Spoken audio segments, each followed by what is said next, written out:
Crank it up, let it roll.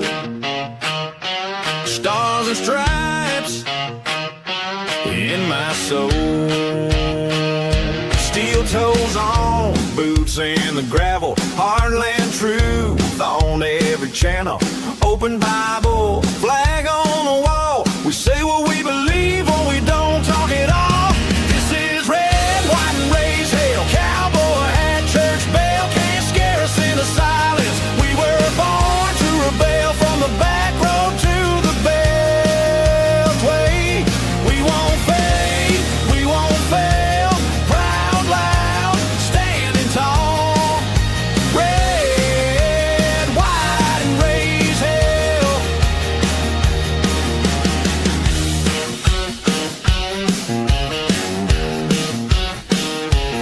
We back the badge, we guard the border. We love our guns and law and order. They try to shame every word we say, but we don't bow down. We just press play. This is red, white, and raise hell. Cowboy hat, church bell. Can't scare us into silence. We were born to rebel from the back road to the bell. Hey, we won't fade, we won't fail. Proud, loud, standing tall. Red, white, and raise hell.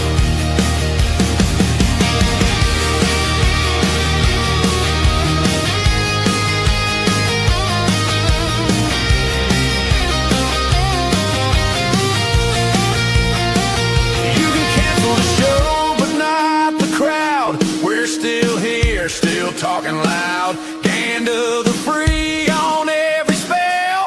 Hit that mic, host, let the truth ring out. This is red, white, and raised hell. Cowboy hat, church bell. Can't scare us into silence. We were born to rail from the back road to the beltway. We won't fade, we won't fail. Proud, loud, standing tall. Red, white, and raised hell.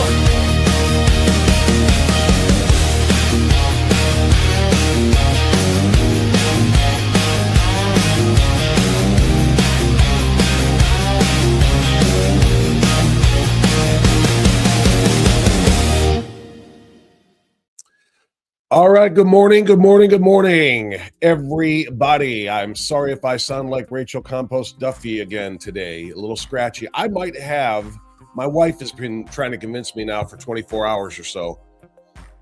I might have broken my streak of not being quote unquote sick since the pandemic, since November of 2020. I might have. I don't feel sick, which is why I'm still here. If I was sick, like in the traditional way, I'd be laying on the couch right now, calling off, putting on a best of show here, not going in to do anything else. If I was, that's what I term a sick day. If you're so sick, you can't work. I'm not that, but I have had enough of the congestion that I really believe was allergy driven over the course of the last 24 to 48 to 72 maybe hours. I think it's allergies. I took a Benadryl last night before going to bed for the first time, and I don't even know how long. And oh my goodness, I'm feeling the effects right now. It's so I feel groggy because it's hard to shake that antihistamine thing off, right? But my wife said to me yesterday, she said, how did she say it? I hate to break the news to you, but you've got a cold.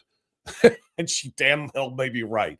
I've been proud of saying that I haven't been sick since I started since I built up the antibodies to COVID by getting COVID pneumonia in November of 2020. And I haven't been sick since. Well, and it's not just the antibodies, which is a huge immunity, immune system boost, but it is also the regimen of vitamins and probiotics that Dr. Tenpenny recommended to me that I know a lot of people in this chat right now are also taking. I had a conversation with somebody, I think it might have been Sherry. Pretty sure it was Sherry. Anyway, I have a lot of conversations and it's hard to keep them all straight. Sorry. But there's a vitamin slash probiotic kind of cocktail that I have taken every day religiously since then to, again, spike the immune system. It involves vitamin C ascorbate. It involves vitamin D3. It involves zinc. It involves quercetin, which is one that I had never heard of before. And I still don't see in a lot of places people know what it is. Dr. Tenpenny told me back in when she told me about, getting these things, she said quercetin is basically like a hammer that drives the probiotic vitamins and so forth into your cells. So they're not just kind of being, they're not just kind of like sitting alongside, they're being absorbed by your cells, and it makes the impact much stronger. I don't know what it is. I'm not the doctor. I'm not the scientist. More of one than Ketanji Brown Jackson anyway. But I will tell you, I have not been quote unquote sick ever since. And I like flexing that because it's just, to me, it proves that a lot of alternative medicine works, because this is just a recommendation from Dr. Tenpenny. It's not saying it's going to cure everything that you ever have because you're on these vitamins. But all I know is between that and the antibodies, I have not been sick in 6 years, almost 6 full years come this November. But my wife said to me yesterday, and she might have said it to me on Tuesday too. She said, "You sound like you've got a cold." And I was like, "No, it's just my allergies." Maybe I do. I don't know. All I know is that I do sound a little raspy, like Rachel Campos Duffy. She was on again on Fox and Friends this morning. And I feel bad saying it because I like Sean Duffy and I like her, but it's hard to listen to. And I figure if it's hard for me to listen to her on Fox and Friends, it's probably hard for you to listen to me if I sound raspy and that kind of thing. So anyway, maybe it's not a sick day though. So I'm going to stand on that. I still haven't missed a day of work due to sickness in 6 years this November. So I still stand by the medications or the preventative vitamins and probiotics, whatever you want to call it. And I feel good about it. But yeah, so I'm doing a little hot tea with a little honey. I've got a cough drop in right now because the post-nasal drip thing happening makes me cough a little bit. And I've had to pause the show a couple of times because of that. So I don't know. How do you, can I still do polls? On the platform, I found this out I don't know. There was an update to the StreamYard platform that I used to push this out to all of our platforms that we put everything on. I don't know if I could do it on a whim. Dylan, see if you can figure it out. Poke around in the admin side of things on StreamYard and see if there's a poll. Because I was just going to ask you, in a general way, and we can conduct a poll with anybody and everybody that's in the live chat and update it an hour from now. But I want to know: do you consider yourself to be sick if you don't need a sick day? Are you sick if you can still work? And that doesn't mean you drag yourself in and you know what I mean? If you still feel good and vibrant, but you've got something like I sound right now, a little bit of a nasal thing and a little bit of drip that I still attribute mostly to allergies. Are you sick if you don't take a sick day? That's the poll question, Dylan. If you can figure out how to put a poll question up there for our chatters, which I think you can, because I, again, was poking around at it a couple of weeks ago, actually, when I first saw that it was a new option available to the platform host. But are you sick if you don't take a sick day? That's it. That's all the question. Are you sick if you don't take a sick day? I know about Dayquil and NyQuil, Donna. I see you there. Thank you for nursemating me with that one. I get you. And there's my good friend Donna. She's wonderful. She's hooking me up with Dayquil and NyQuil. I know. But those are multi-symptom things. And I have 2 symptoms. My eyes were watering and my nose was running. Guess what? That sounds like allergies to me. But the constant runny nose is creating some nasal drip that is causing a little bit of a cough. Do I really need to take a full-on multi-symptom thing like Dayquil or NyQuil for that. No, I'm thinking allergy tablets. Last night was the first time I took a drowsy one. Last night I took the Benadryl equivalent that is, with the antihistamine that knocks you the hell out. And it did. And I'm still a little bit groggy this morning. But I'm ready to rock and roll. Dr. Piper is ready to rock and roll as well. He didn't make it onto the header today that we have up. I try to put something up there every day to let you know what's coming up on the show. He didn't make it there because I didn't hear back from him until late last night. Of course, in his defense, I didn't really reach out to him until later last night. I just assumed we were on. All right, hold on. I got to get Don off there. The circus goes on. There we go. So 4 big things I want to talk about, not necessarily in that order. Temu Obama, which is Hack Jeffries, threatens to break Republicans, and Republicans are responding as they should. Should naturalized citizens be allowed in Congress? There is a move by Congresswoman Nancy Mace to make it illegal for naturalized citizens, non-American born citizens. That means you come here legally, you earn citizenship, you can be a congressperson. Now, this bill would say, no, you can't. That's how we keep people like Ilhan Omar, who are here to represent not this country, not her district, but the nation of Somalia. It would prohibit these kinds of people from serving in Congress. I think, quite frankly, that should be extended to all public office, because we've got same story, Somali immigrants to the United States who became citizens working in the Ohio State House. State Representative Ismail Muhammad that we have covered, who's sending money back to Somalia that is being not created, it's being stolen, really, fraudulently obtained, grifted, if you will, from the American taxpayers and then sent to Somalia. I don't want any non-American born representation in my government. Because the idea that somebody can leave another country, come to this country, and then start to rule over people in this country is a problem for me. I didn't know how much of a problem until we started watching this Ilhan Omar thing. We're going to talk more about that. Third one there is Ohio representatives defending kids from trans indoctrination. This is a really, really important bill that's being pushed in the Ohio State House. Our friend Brandon Rossi from Turning Point Action sent me a note on this, and our buddy Josh Williams, as well as State Representative Angie King, they are both, you know what I can do now? I wonder if, because I know you can't see me because I've got this up on the screen. There's another little tool that they gave us that allows us to, as hosts, to kind of resize, if you will, what you're looking at on the screen so that maybe you can see both me and it. Yeah, I'm going to have to play around with that a little more. But a really important bill to ban trans behavior in front of kids anywhere. And that includes drag shows. And then the last one is the one we're going to start with, is Trump losing young MAGA over the Iran conflict. All right, now we're at. My camera was off altogether. What in the world is going on here? So, I'm going to dive into that first one here. And part of what we talk about with Dr. Piper, yeah, he's good to go. Oh, Dylan says the poll is ready to fire. Got it already. All right, Dylan, can you show it on screen? We're going to learn together, boys and girls. We're going to figure out how all of these newfangled things work together. Dylan, you can answer with your mic if you want to turn your mic on. Tell me, can you pop it up on? Oh, there it is. A little small thing. I don't know if that can be enlarged or not. Are you sick if you don't take a sick day? Very simple. Yes or no. There's no choice number 3 that says, maybe, or depends on the circumstances. Just give me a yes or no, because I'm going to settle it with my wife. I don't think I'm sick if I'm sitting here vibrant and rocking and rolling and let's go, even though if I sound a little nasally. I'm still going to stand with my record, but I might be wrong. I'll let the poll decide. So we'll see what you have to say. An hour and a half from now, we'll check that out. Dylan, just pop that up. Can you make that any larger, Dylan? Can you look like it? No, you can't. Okay.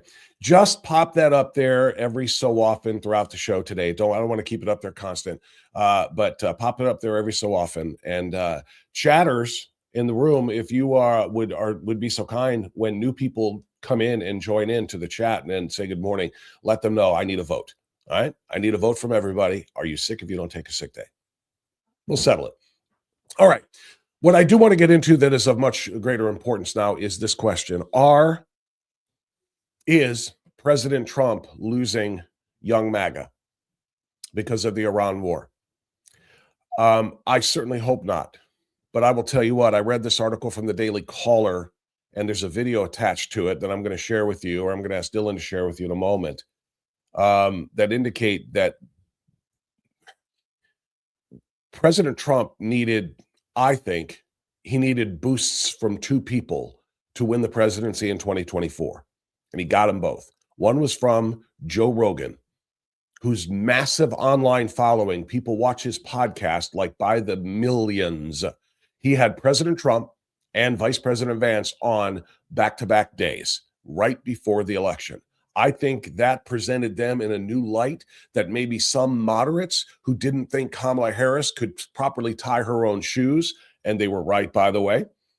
She's an idiot, but they didn't like Trump either.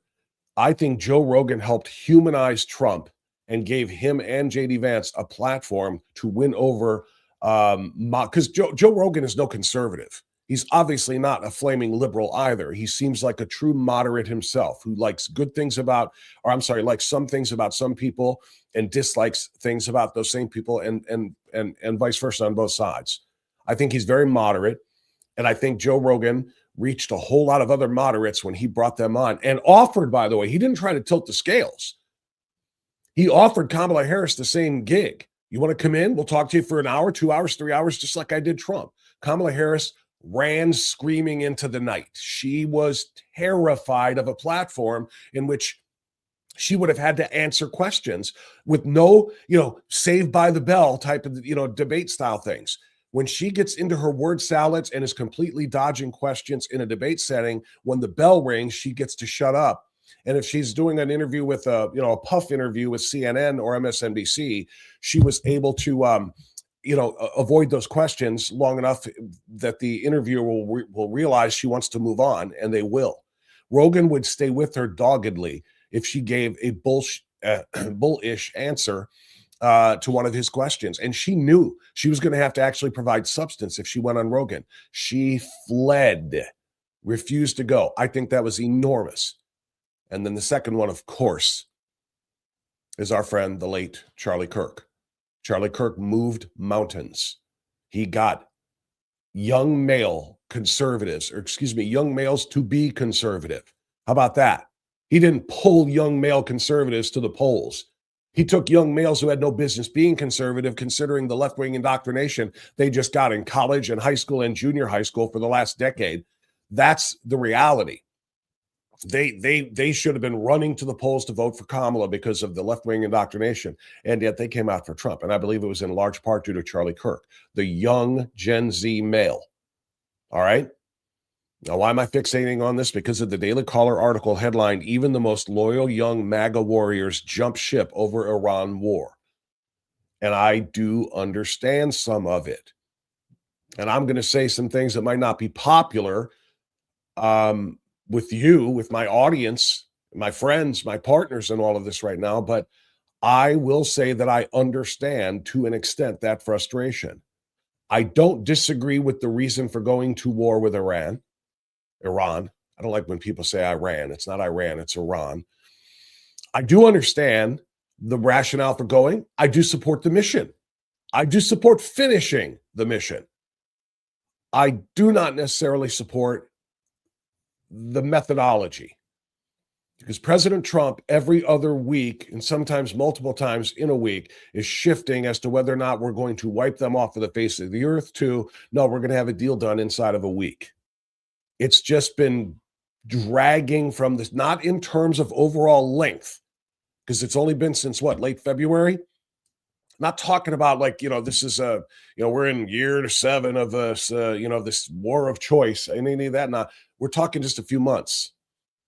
But I'm getting whiplash from hearing President Trump saying really good, strong meetings and conversations with them. I believe we'll have a deal done with inside of a week. To I was an hour away from ordering more bombing runs, and I'm going to bomb their power plants and their bridges to make sure that they're completely immobilized.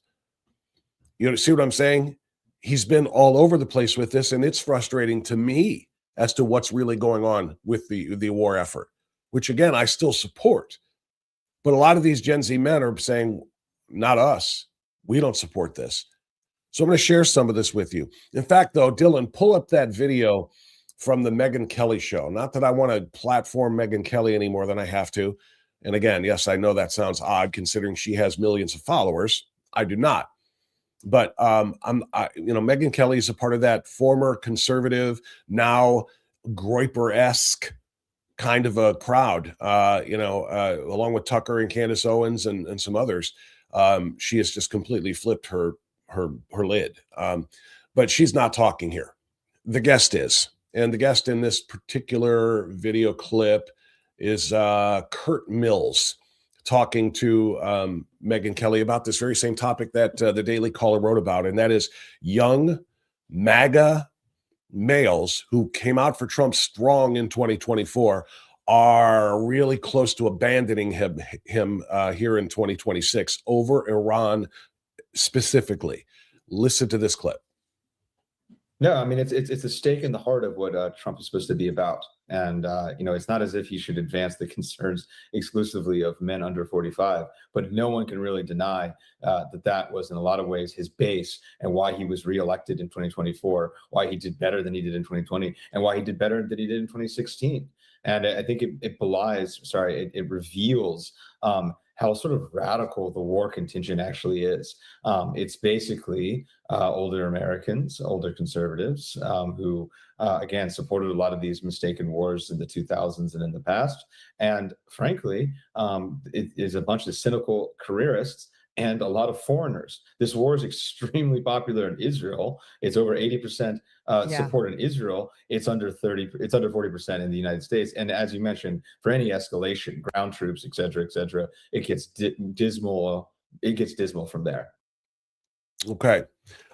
Just a quick response to one thing that Kurt Mills said in that little clip. He said the mistaken wars of the 2000s. I will stand on principle with the Afghanistan war. Did it become a quagmire because of the way it was handled and operated after President Bush went in? Yes, it did.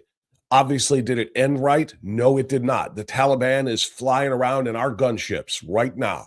They have $90 billion worth of American military equipment that is theirs to use however they see fit, because Joe Biden was an absolute incompetent, words I cannot say on even an unfiltered live stream, or at least I won't say. Absolutely incompetent. And he left all of that behind in the most botched withdrawal ever. But the rationale, the principle of going to Afghanistan, and I don't want to hear that 17 of the 19 hijackers were Saudis. Well, I don't go to Saudi because Saudi didn't send them. All right. Afghanistan did. They trained with the Taliban, funded by the Taliban, and trained as Al-Qaeda members in Afghanistan. That was essentially therefore the nation that attacked us. And for President Trump to stand there on that fire engine, on that truck with that hero firefighter there that day and said the people who knocked these buildings down will hear from all of us soon was the right call. We just didn't finish the job. I don't think that I think war fatigue set in after a period of time there as well. We couldn't find bin Laden and didn't get him until 2011. So he survived by 10 years, 10 more years than he should have had on this earth. So I get it, but it was not a wrong war. Iraq is another story, which has been litigated, millions of times and millions of platforms over the course of the last, 23 years since it started. I'm not going to go there now, but don't talk about the mistaken wars of the past and then this Iran war. This is a very, very different scenario. But what I will say is that I hear that young man and I believe him when he says he is kind of speaking for and representing, in a manner of speaking, other people of his generation. So I want to read some of this to you, and I want to see how you feel about it in the chat. Well, Dylan can keep monitoring that as well for us and let me know. And you know what? Hey, Dylan, as long as we're poking around with new tools, first of all, I'll put that poll back up there again about sickness. Just pop it in there once in a while. Second of all, here's something else that I noticed in the chat. again, it was like a new alert when I popped back onto StreamYard in the middle of the day to prep. I saw this, now you can do this kind of a thing. There's like a way to flag or star quotes, or not quotes, comments in the chat that you want to feature and you want to remember. So if you hover over the chat comments, Dylan, I think you might be able to put a star next to the most important and relevant comments. So that way I won't get too lost on my way going back into the chat, okay? So if you see anything of note there, go ahead and star those, and we'll see if we can pop them up on the screen and share as time allows. Okay. Young conservative activists who overwhelmingly backed President Donald Trump's movement just months ago are now showing signs of fracture as the president's Iran conflict drags on. And again, that's, I'll do some commentary in between lines of this whole thing. That's a real tough thing, the drags on part, again, because we're not talking, this isn't Vietnam, and this isn't the Iraq war, and this isn't, what's going on in certainly Afghanistan, and it's what's going on in Ukraine and Russia. This is very, very short. It's been a few months. But it does feel like it's dragging on, doesn't it? And that's what I meant before when I said I've got a little bit of a problem with the president and the way he's framing things, because he's teasing us with, it's almost over, folks, and the $5 a gallon gas is almost going to be a thing of the past. He keeps teasing us with, there's a deal on the table, and this deal, and then, it was a piece of garbage, that deal that they sent back to me, and tearing it up, and I'm going to bomb their bridges tomorrow. And then tomorrow comes, and it's like, we're talking to the new people that are making the deals for them, and we'll see if they're who they are, if they really are real people, and we'll see. And okay, we're getting close to a deal, and then suddenly Iran will post something on X, and it'll say, we're going to bomb the hell out of you, and we're going to hit all of your interests and so forth. So it's back on again. It's the whiplash effect that I think is going to disillusion many, many supporters of President Trump, not just the Gen Zers. There is a very, very difficult thing when you're looking left over here and he's, what's the deal? Oh, look at that. We got a bombing run beginning. And we sent more aircraft carriers to the Persian Gulf, or whatever the situation might be. That back and forth thing is very, very hard. And I think President Trump, I know he likes to be fully transparent. We love him for that. But transparency with what's going on is one thing, but giving kind of contradictory messages to the people about when a war that is impacting their bank accounts is going to end, I just think that's a mistake. That's right. People can make mistakes, even people that I support and love for what they do for our country. And President Trump at the top of that list, but he can make mistakes. And I don't like that part of this. Neither do a lot of these young voters. And let me also pause and say something else here, which is really important. The young voter, the reason for this conversation right now, and I'm sure the reason why the Daily Caller put this out there now, and the reason why Turning Point USA put out another poll to let us know that President Trump is losing these people. It's important because in 6 months, we decide if President Trump stays president. Now, understand what I mean by that. They're going to impeach him if the Democrats take over the House. And once the first one is over and it goes to the Senate and the Senate declines to remove him, they'll do it again. And then they'll do it again. I mean, they did it 2 times in the first term. They'll try to break their own record and go for at least 3 impeachments, not to mention impeachments of his cabinet, various members, Secretary of War, Secretary of State, whoever.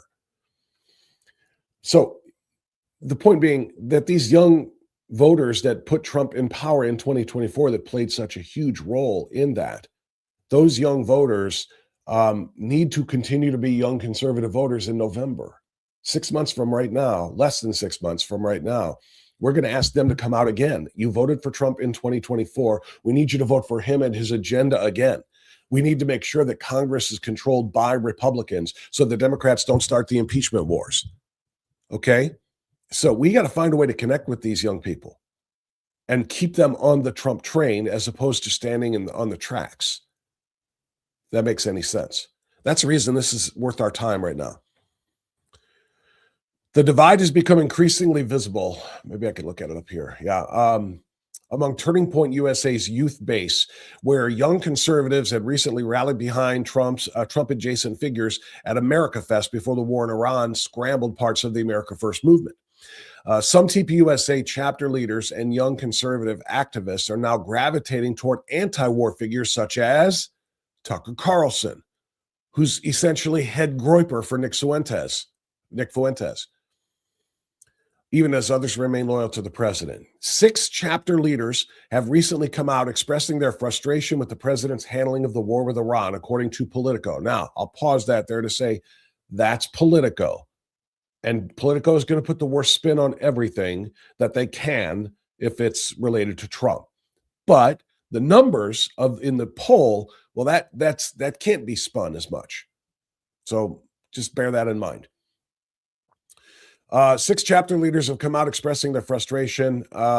Trump's pledge during the 2024 campaign to not start any new war struck a chord with young voters who dramatically shifted to the right in that cycle. Steve Cortez, a former Trump campaign advisor and longtime America First commentator, told the Daily News Caller Foundation that while young voters were among Trump's biggest growth groups in 24, which we covered already, all right, and we know why, the president's support among them has eroded amid economic frustration and the conflict in Iran. The 2 biggest groups where we made the biggest gains in 2024, says Steve Cortez, and for Republicans, were among Hispanics and young people. Unfortunately, we've seen a complete erosion in both of those groups. Now, I don't know about the Spanish part, the Hispanic voters. I don't know why they would be eroding their support, or why the support of those people would be eroded, because most American Hispanics love that President Trump shut the door in the faces of the millions and millions of wannabe immigrants to this country who would be coming by the caravan full if Kamala had won, if Joe Biden was still president. The Hispanics in this country resent that illegal invasion from the beginning, and they support the fact that Trump, and this is on video, or excuse me, it's a known fact that I put a little video too, about 12 months. For the last 12 consecutive months, not a single illegal alien has been released into this country after coming to our southern border. And most Hispanic Americans, those who actually are loyal to this country, they love that. They're very happy about that. I know Bernie Moreno, Senator Moreno from Colombia, his family from Colombia, came to this country legally, citizen, now senator. They hate the idea of illegal aliens cutting in line. They can't stand it. So again, that he's Hispanic. Hispanic Americans don't like the illegal invasion any more than every other American, quite frankly. So I'm a little surprised by that part of this. Cortez said inflation and the economy remain the primary drivers of that erosion, but argued that the Iran conflict has become part of the problem with young voters. Michael McKenna is a Republican strategist and former Trump White House official. He told the Daily Caller that backlash might not yet show up clearly in the polling, but said the Iran conflict risks pulling Trump away from the issues that elected him. Quote, "You don't really see a whole lot of it in the survey data, but it's mood music. The president was elected to do something about the economy and something about immigration. It couldn't be any clearer what they expected from the guy." End quote. He went on to say the Iran conflict, quote, "doesn't have anything to do with either one of them," end quote. But he said that the war, and he's right, has made the economic picture harder for the White House. Quote, you're not going to have a hell of a lot of economic growth when gas prices are $5. And I've, of course, have said the same thing. But I'm also going to deviate a little bit from this for a moment. I have said this very clearly as well. You have to trust what Trump knows, what Hegseth knows, what Rubio knows. You have to trust what the insiders know better than what you trust from a poll or from somebody in the media or from me. You have to trust that they know more about. My point being, Trump's not stupid. You can call him a lot of things. You cannot call him stupid. Why would Trump have put this country and his base in economic peril, 9 months before an election, the midterm election, that decides whether or not his own agenda is implemented? Why would he do that?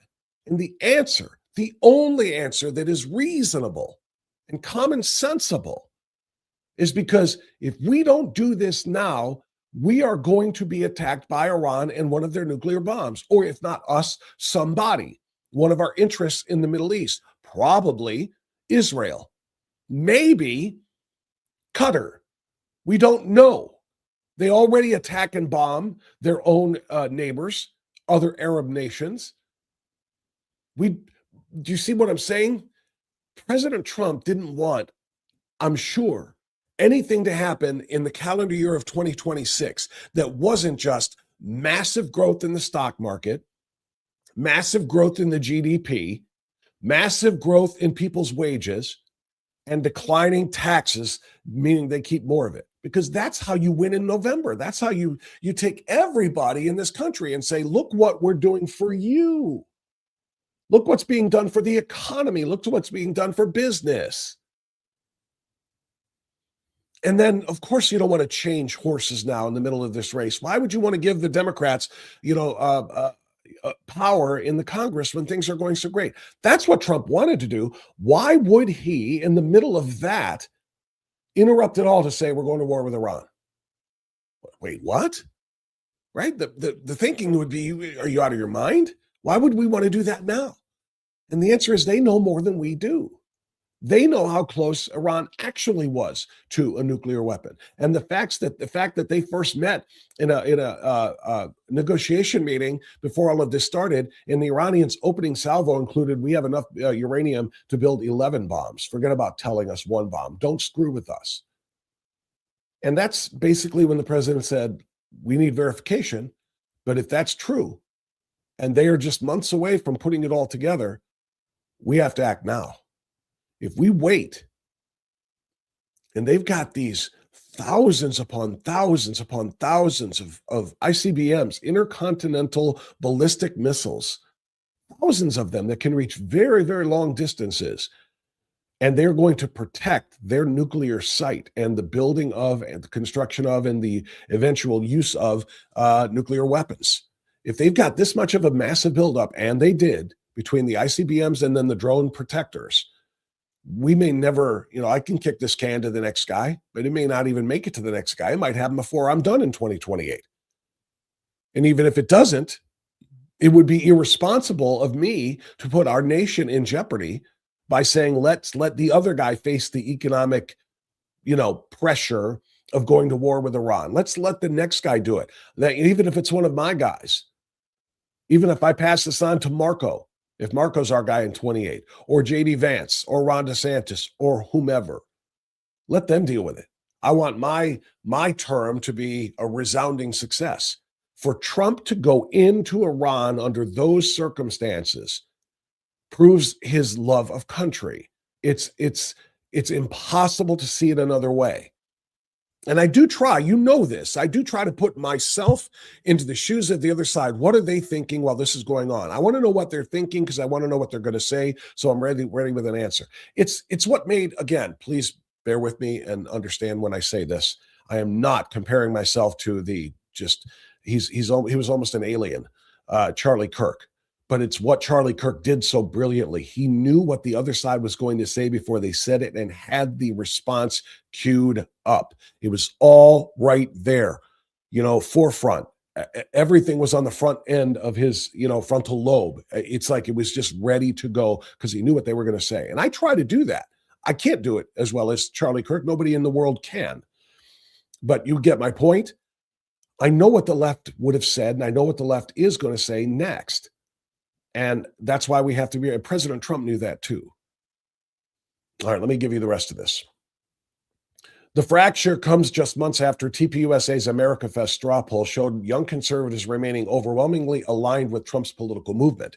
The poll found Vice President J.D. Vance dominating the 2028 field, underscoring how firmly Trump world figures still controlled the youth conservative base.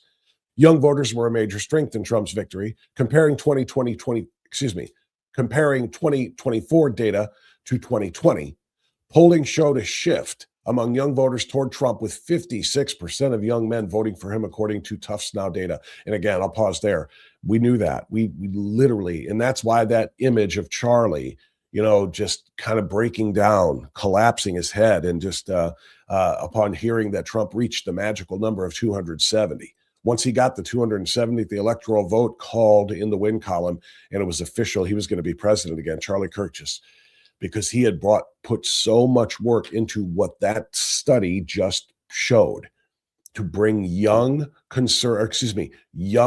males around to conservatism, even if they're being indoctrinated by the left for the last decade of their educational careers.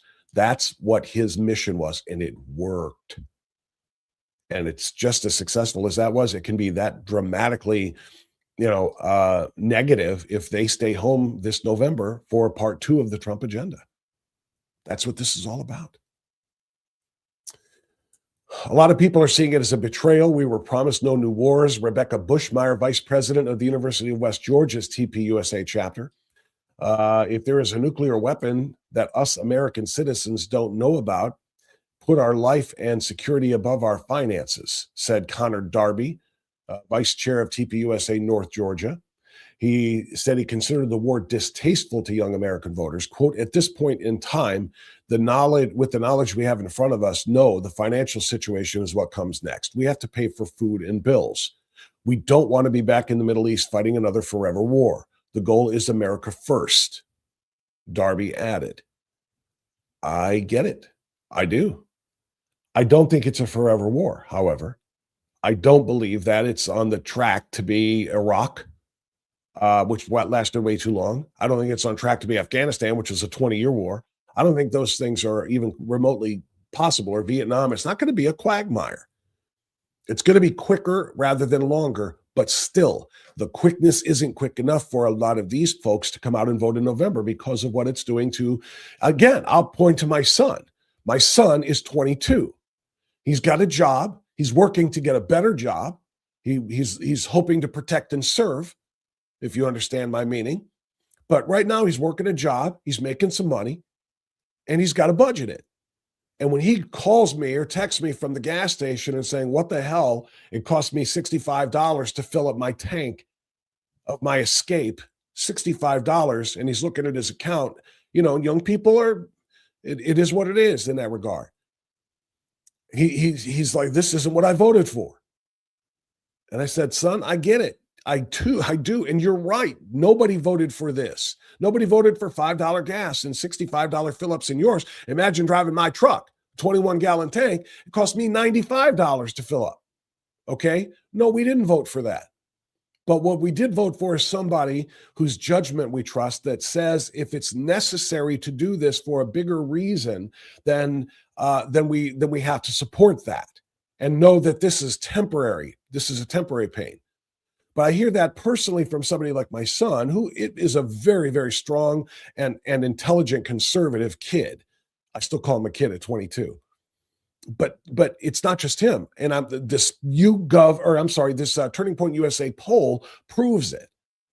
There are a lot of young males like him who supported Trump in 2024 and still do largely support Trump in every other way, but they're just frustrated by the fact that this war is going on and it's hurting them and their ability to save, to pay back student loans, to be able to, put away money for their own car, put away money for their own, down payment on their first home, whatever it is.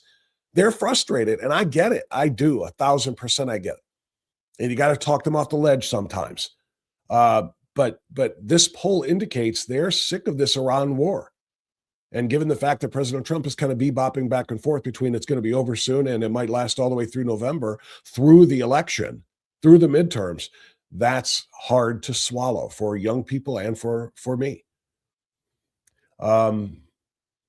Polls show that young Americans are significantly more skeptical about the war in Iran than do older Americans. It's probably because, like I said, where they are in their economic lives. Older Americans hate, like me, hate the increased pressure on my budget that comes with $5 a gallon gas. Because as you know, that also comes with $8 a gallon diesel.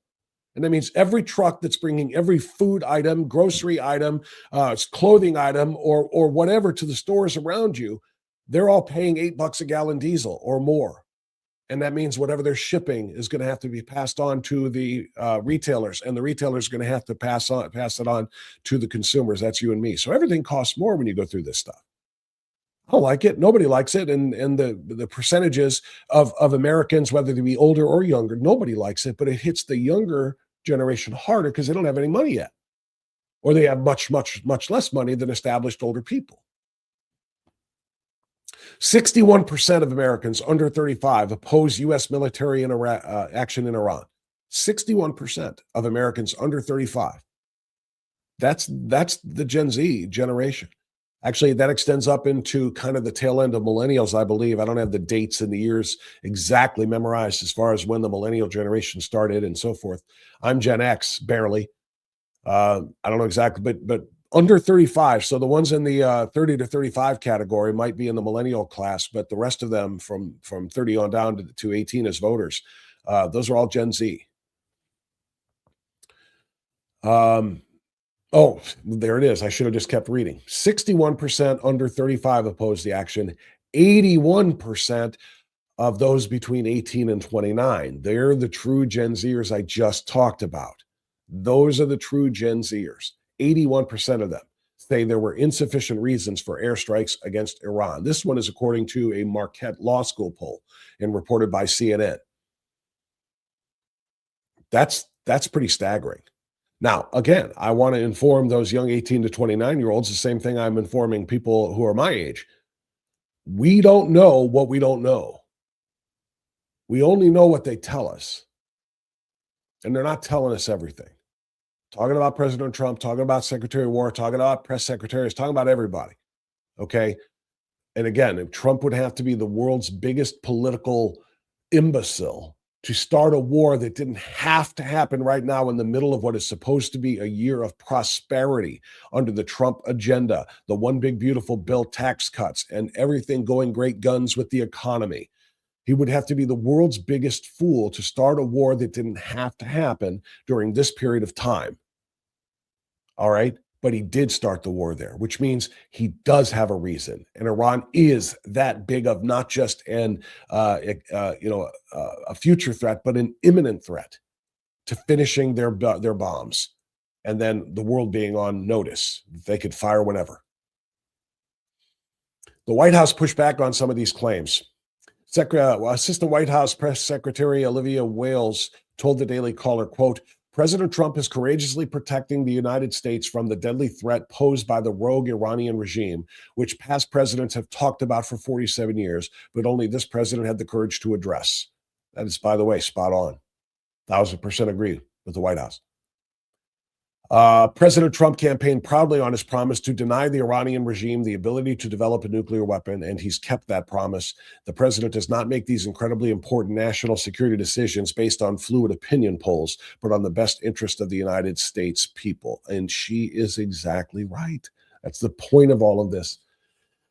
Cortez said young voters were drawn to Trump's America First foreign policy vision because it emphasized restraint and avoiding foreign entanglements. Quote, they were very drawn to the America First vision of a foreign policy of realism and restraint, which we are now, unfortunately, seem to be abandoning. So there it is. That's the level of it right now. And I think it's important that we recognize, I loved after Trump 45, the first term, I loved when we look back and we were living through Biden. We look back and we said $2.39 gas. That's what it was at the end of President Trump's term. $2.39 gas. We said, and no new wars. Those are two big things that we talked about. Huge advances against the woke agenda, absolutely, but the biggest things economically and national security wise, those really important things under President Trump. No new wars. Very cheap gas and a secure border, which, by the way, President Trump's first border when he was president 45 looks wide open compared to what it is now that he's put the freaking vice grips onto the border. I mean, you talk about clamping something shut. That's what he has done.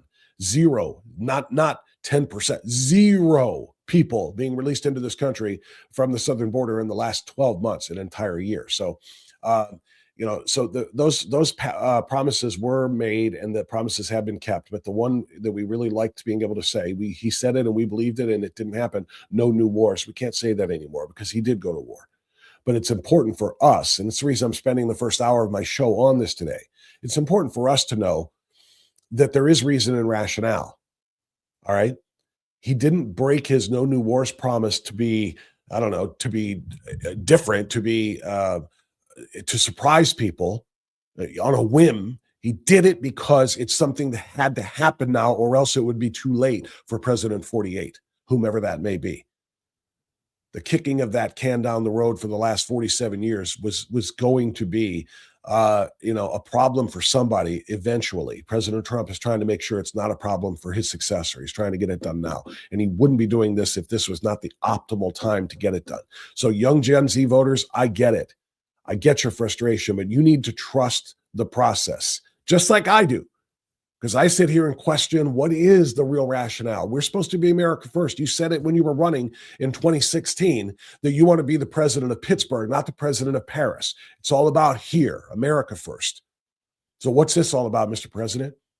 And I have to remind myself that we don't live in a vacuum, and we don't live in a little phone booth here. America is actually beyond its own borders. American interests in places around the globe are targets for Iranian proxies. We've seen that time and time again. And they would be also prime targets, including Americans, not just American interests. They would be prime targets for a nuclear capable Iran. And that's what President Trump is focused on, and why he felt the need to stop this now. So I hope that young voters and voters, it's about votes, right? I'm talking about this right now so much because it is about November. Because a lot of the young disaffected people who say they were for Trump when he said America first and no new wars, but now he's saying, no, you can no longer say no new wars because he started a new war, right? They're disaffected by that. And if they decide to stay home, we lose. We lose the Congress. We lose the country. We lose the state of Ohio. We lose. And that's why we have to reach out to them. That's why we have to reach out to people like Jacob Tilley, the guest I had on last week from, the Casey Putsch campaign.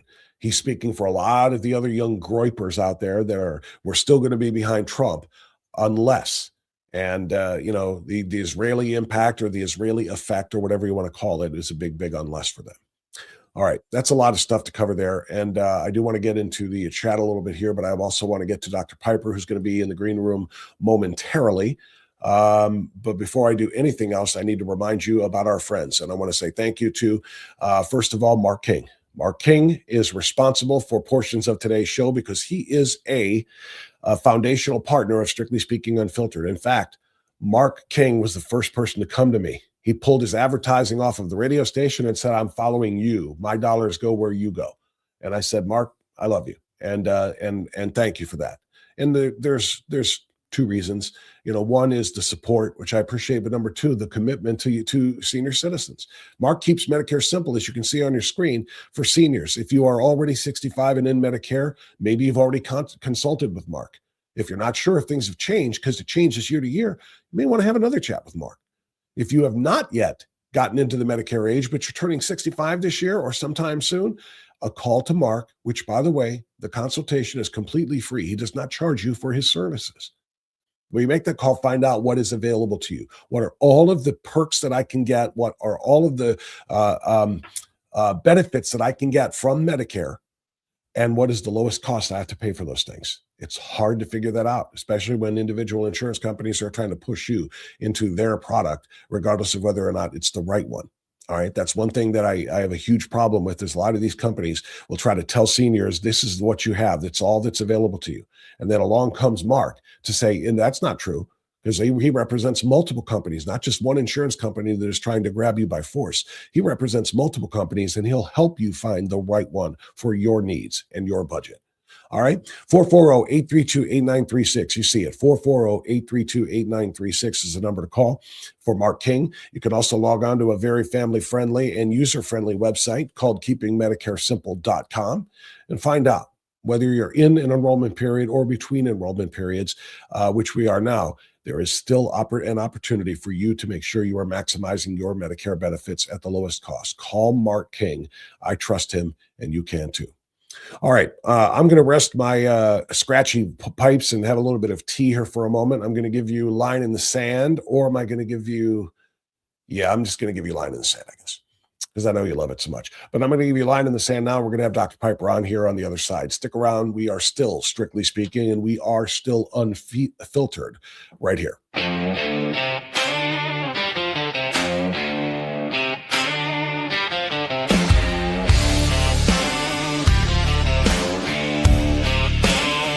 Clock in at midnight, vest on, boots laced. Another name on the paper, another hard case. Got a wife back in Lubbock, kids in their Sunday best. I ain't some villain in a movie, I'm a man doing my best. You can scream in my face, you can block my way, but this badge on my chest means somebody's safe today. You hold that sign, I hold this line in my hands. While you're chanting the street, I'm the one who stands. Yeah, you draw your crowd, I draw the line in the sand.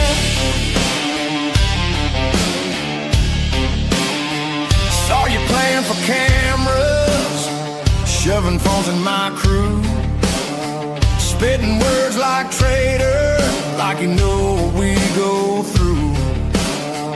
When you circle that transport, like it's some kind of game, there's a scared little girl in the backseat, you don't even know her name. You can scream in my face, you can block my way, but this badge on my chest means somebody's safe today. You hold that sign, I'll hold this line in my hands. While you're chanting the street, I'm the one who stands. Yeah, you draw your crowd, I draw a line in the sand.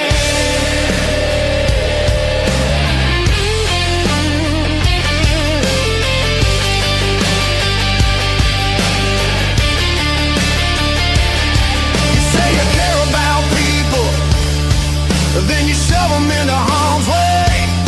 You turn a bus into a battlefield. I'm just trying to get them home today. Call me every name you can think of, I'll still show up when it hits the fan.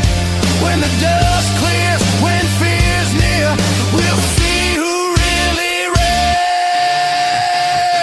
You can scream in my face, you can block my way, but this badge on my chest means somebody's safe today. You hold that sign, I'll hold this line in my hands. While you're chanting the street, I'm the one who stands. Yeah, you draw your crowd, I draw a line in the sand. Yeah, you draw your crowd, I draw a line in the sand. I always enjoy that. And I know I've got to make more. I do. The theme style of music and stuff that I put together with this show, I didn't even know I liked until I heard it.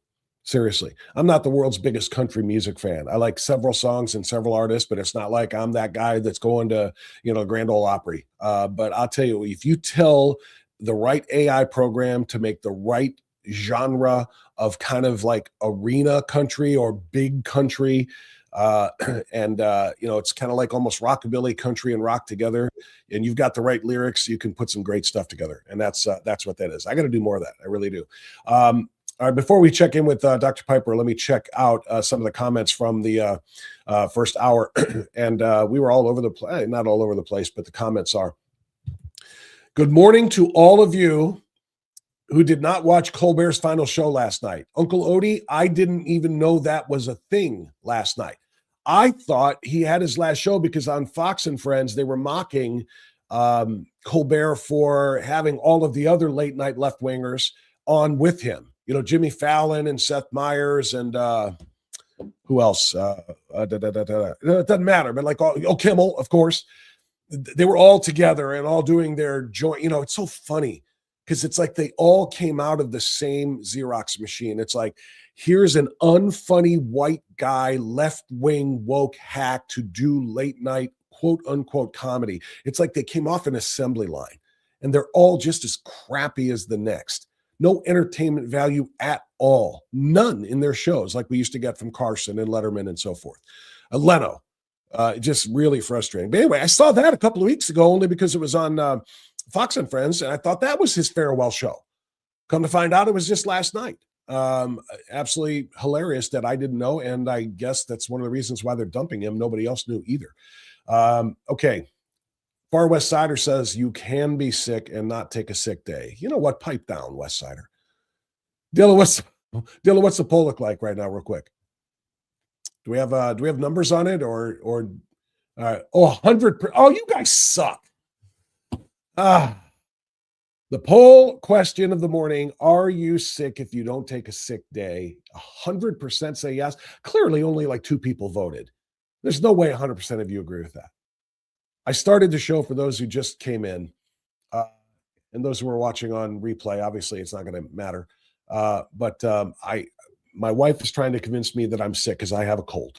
Because I have she says, you sound like you're sick and you've got a cold and you've got a little bit of a cough, you're sick. But you know what? If I don't feel sick, if I'm still able to go out there and run a few laps right now, and if I can go ride my bike for 15 miles, am I really sick? And if I don't have to miss a work day, am I really sick? And she's trying to convince me I am. I'm sticking with my belief that I have not been sick since COVID. I got my antibodies when I got COVID pneumonia, and then I started taking the probiotic regimen that I described. I even gave you the ingredients that were given to me by Dr. Tenpenny, and my immune system has spiked to a level that I've never been healthier in that regard in my life. I have not been sick in 6 years. And the fact that I've got a little bit of itchy, watery eyes and a little bit of a nasal drip thing happening to me says allergies, not illness. Allergies, not illness. And I didn't miss a sick day. So, in fact, I know that poll of 100% is wrong because I would be voting on it. No, you are not sick unless you have to take an actual sick day. Thanks for the fun on that, everybody. A couple more quickies here before I get to Dr. Piper. What did you star, Dylan? You gave us this one. From Joanne: when I taught in Cleveland, they were mental health sick days. I used every one of them each of the 4 years I taught PE there. That's a little bit of a different story, and that's a fair point. I never took any of those when I taught. I was a classroom teacher for 6 years, and I never took a mental health sick day, although some of my students probably wish I had. We need to share more clips of the Iranian people thrilled to have an opportunity to overthrow their tyrannical regime. Hopefully they will take advantage. I agree. They are thankful for us. But again, a lot of the voters here are not thinking about the Iranian people. They're thinking about America. America first is the point. I can't participate in my poll on my phone. Well, Christine, I don't know what to say about that. I don't know. I just found out they had a poll option on the thing a couple of days ago anyway. Young people today are used to instant everything. So yes, they really see it as dragging on as they have no remembrance of earlier conflicts. She's talking about the length of this Iranian conflict or war. Started in late February. It's still going now in mid to late May. And to some people with the intention, it's a really important point Sherry makes here. With the attention spans that we have that are shrinking so much because of doom scroll culture. I mean, seriously. Everything seems to be taking longer. If it takes longer than 15 seconds, it takes way too long.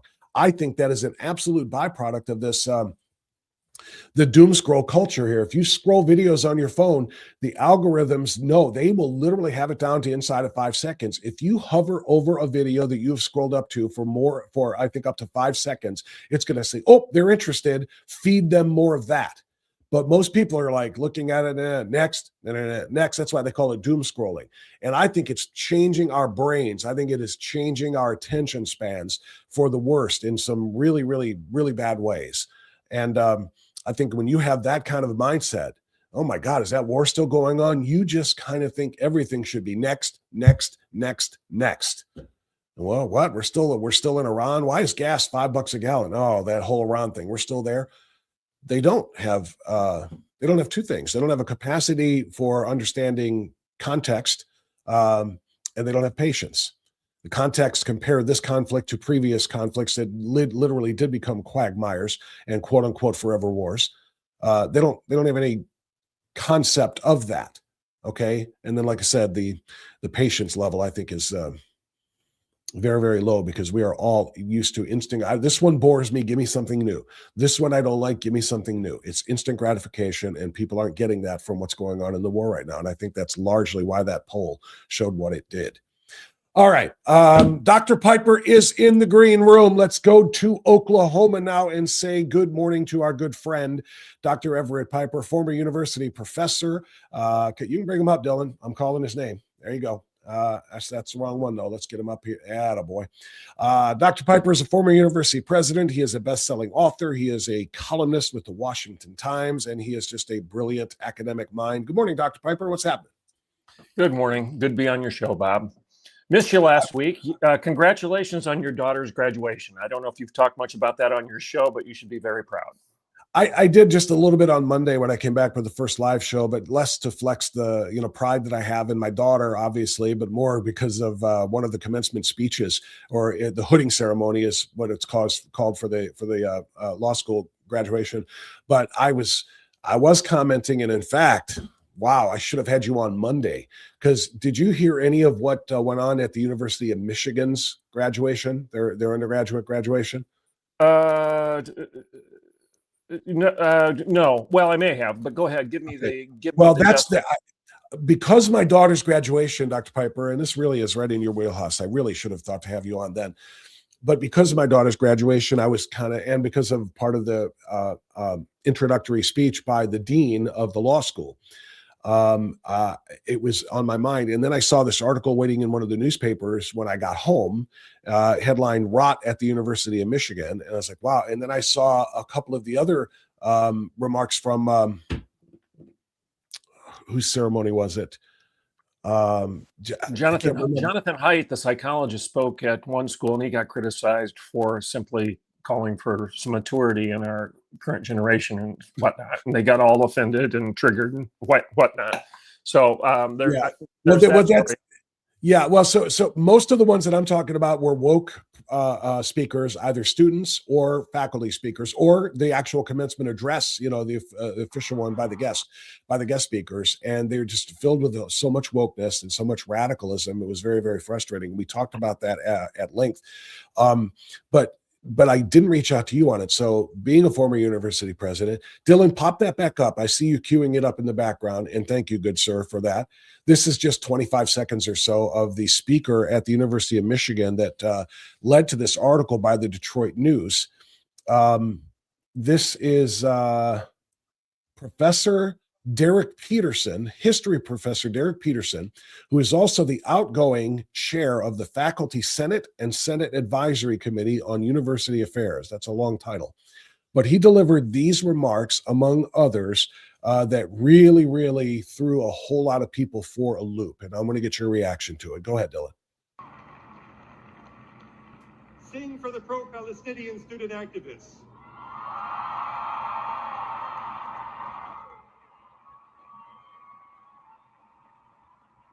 Who have, over these past 2 years, opened our hearts to the injustice and inhumanity of Israel's war in Gaza.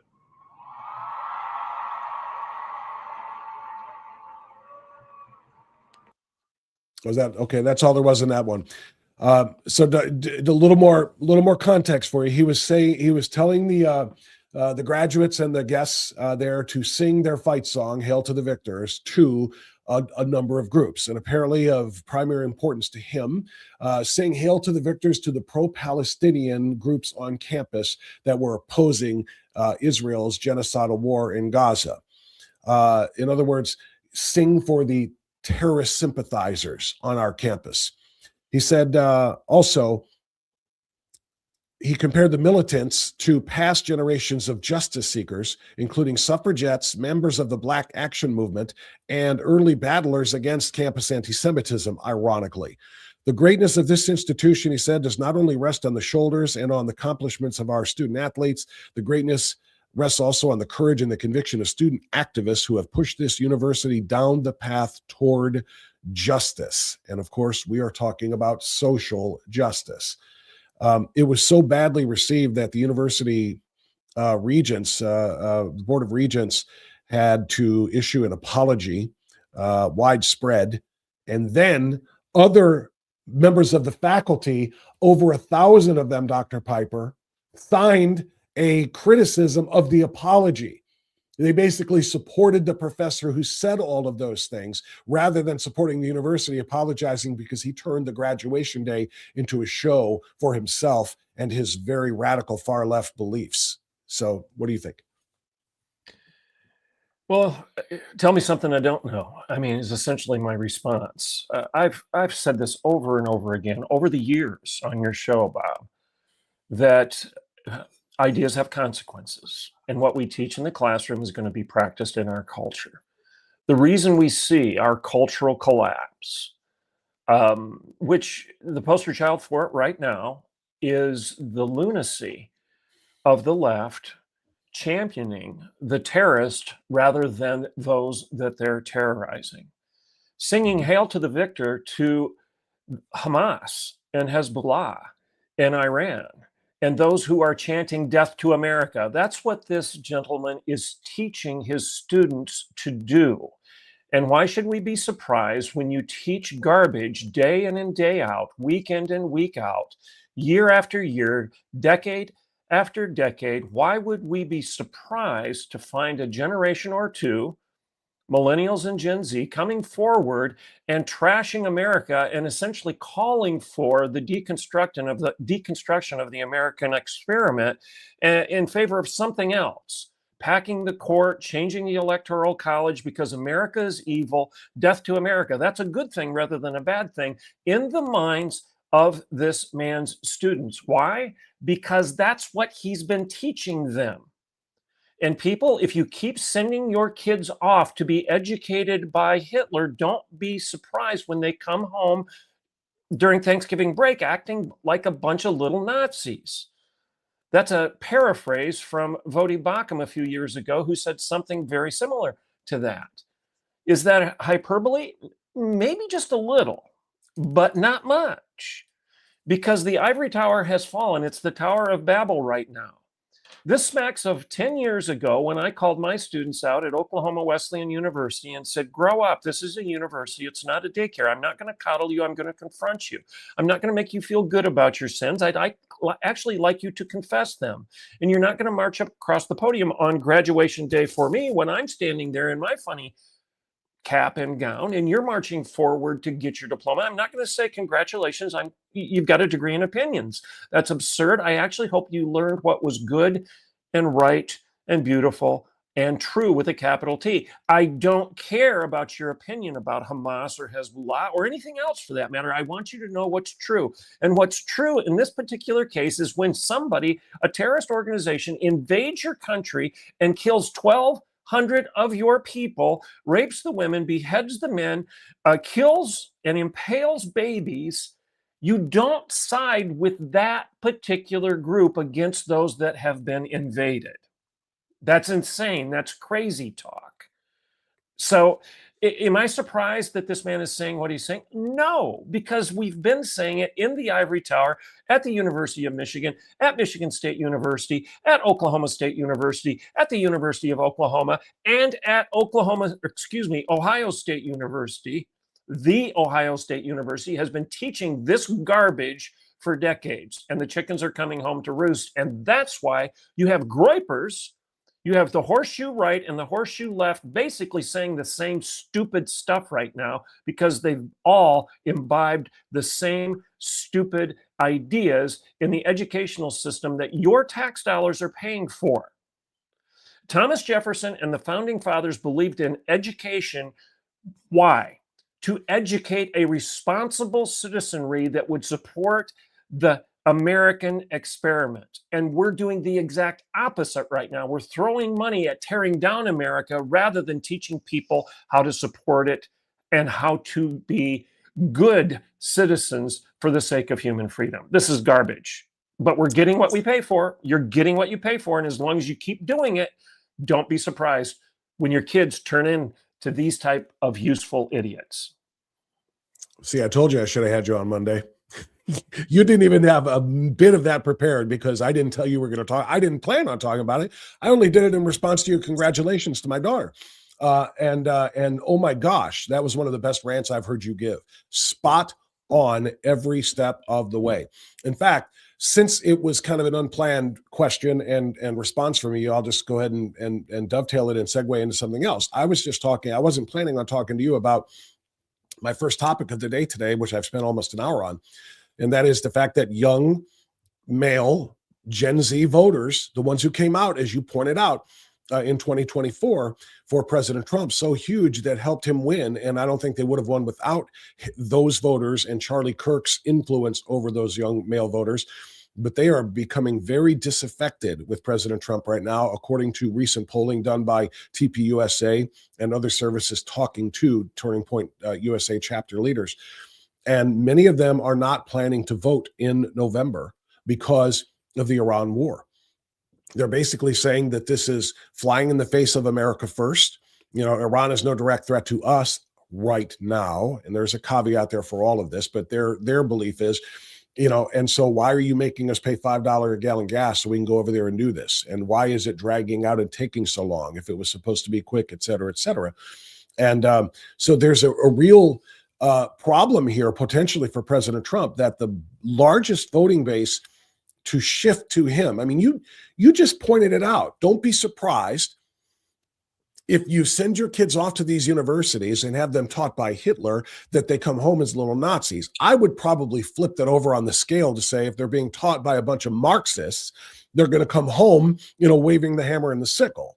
But the point remains the same. They should absolutely have been ready to vote against conservatism, Americanism, capitalism, the free, you know, constitutional republic that we are, because of what they've been exposed to. But they came and they got a different point of view from people like Charlie and others who were able to reach them on the right level. And they came out and did the opposite of waving the hammer and the sickle. They came out waving the American flag, but now they're like, hey, what happened to that whole America First thing? Why are we over there dealing with that instead of, keeping the economy humming here? Lower gas prices, lower everything prices, et cetera, Dr. Piper. So what is your feeling based on kind of the convergence of those two stories there when we look at, what is happening, in our universities and the impact it's going to have on the November vote? Well, I think it's the same response in a similar way. A vacuum is always filled, okay? If I know anything about elementary principles of physics, I know this: a vacuum is always filled. It never remains empty. And if you have a vacuum, something is going to rush in to fill it. Okay, so you're either going to have good or bad rushing in to fill that vacuum. So if you have an ideological vacuum, a vacuum of morality, a vacuum of values and ethics, something is going to fill it. You're never going to remain value neutral. That's a ruse. That's a lie. That's a postmodern construct that we were fed, and we've been feeding our kids, our progeny, our kids, our grandkids, our nieces, our nephews. We were fed that. Okay, that's the irony. Some people look at this show right now and they'll say, well, Piper has gray hair. He's a boomer. Why should we listen to him? In fact, I get that a lot. I don't know if you're getting it yet, Bob, but you're going to. They're going to say, okay. I get okay boomer enough. Yes, I do. And I'm a Gen Xer, on the end of it, the tail end of it. But yes, they dismiss us and our ideas because what could we possibly have to share with them, because we have lived decades and decades and decades and gained wisdom from? Why would we listen to boomers like them? I get it. It's chronological snobbery. C.S. Lewis talks about it. You dismiss those that have a few extra miles under their belt, on their car, on their odometer. Use the analogy, whatever you want. You dismiss those older than you because anything that's 5 seconds older than you is garbage. It's not worth attending to. Mm-hmm. And that is chronological snobbery to the extreme. It's ageism. And it's also juvenile, junior highish adolescence to the extreme. that you're going to ignore those that have been around the block a few times, have actually accomplished something in life, have led a few people over the course of their careers, and know from whence they speak. There's a reason, I think, that God puts honor your father and mother in the 10 Commandments. You ever stop and wonder about that? I mean, you've got all these self-evident laws that God gives us, like don't kill people and don't commit adultery, honor your spouse, don't be sleeping around with somebody else. Okay, these are self-evident truths. Love the Lord your God with all your heart, mind, and soul. So don't use the name of the Lord your God in vain.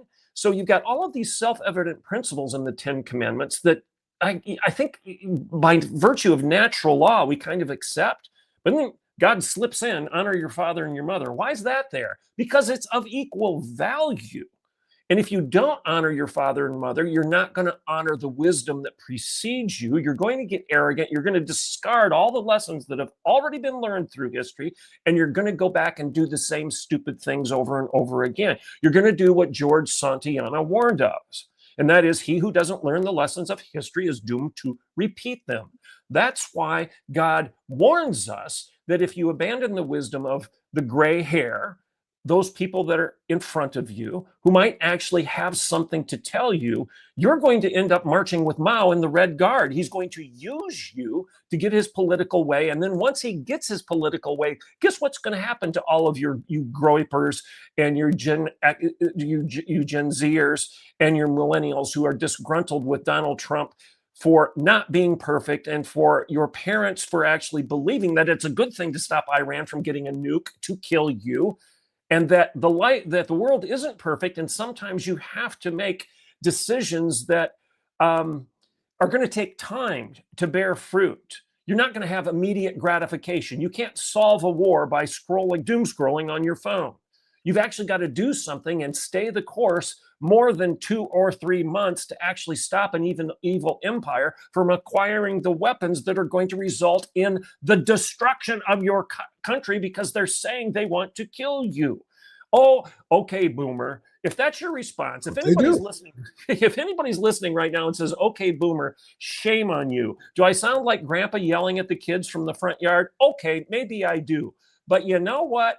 I may have a little bit of experience over and above what my kids have, and maybe they'd be wise to listen to it a bit before they just click okay, boomer, sign off, sit in the basement, live off of the wealth that your previous generations have given you while you disparage them and cut off the branch upon which you sit.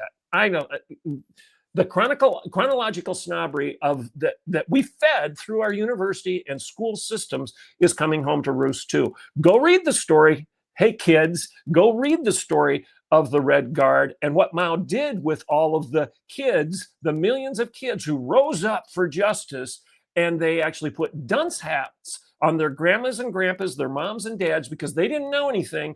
Guess what happened to those Red Guard wise millennials and Gen Zers? Guess what happened to them? Mao used them, and then he put them out on the rice paddies, and he killed them once they served his purpose. Yeah, 100% correct. And you're on fire today, and that's a fantastic lesson. And to the part about the commandments and why honor your mother and father is there, you did a way better job at explaining it than I could have, but I'll just do the simplified version of it. For me, the way I've always viewed it, why that was so important, it's because of what we all know is the foundational building block of good, decent society that God wanted us to have. And that is, of course, the family, the nuclear family.